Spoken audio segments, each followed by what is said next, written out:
થરાદ ખાતે મુખ્ય બજારની અંદર ટુ વ્હીલર બાઇક ચાલકો સામે કાર્યવાહીની માંગ. થરાદ ખાતે મુખ્ય હનુમાન દાદાના મંદિરથી કરીને બસ સ્ટેશન સુધી ટુ વ્હીલ બાઇક ચાલકો આડેધડ ટુ વ્હીલર બાઇક ચાલકો પાર્કિંગ કરીને જતા રહેતા હોય છે, જેને લઈને થરાદની મુખ્ય બજારમાં દુકાનદારો રોષે ભરાયા હતા.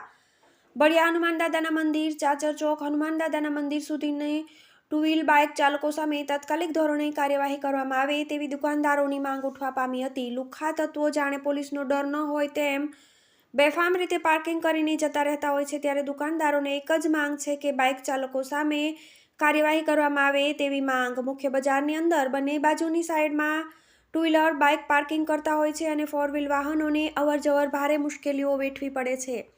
થરાદ મુખ્ય બજારની અંદર આવેલ દુકાનદારો પોલીસ સ્ટેશનના કર્મચારીઓ સામે રોષ જોવા મળી આવ્યો તો પોલીસ કર્મચારીઓ જાણે ઘોર નિંદ્રામાં સૂતા હોય તેવું લાગી રહ્યું છે. અહેવાલ ઢીમાવાવ, બનાસકાંઠા, ટીવી18 ન્યૂઝ.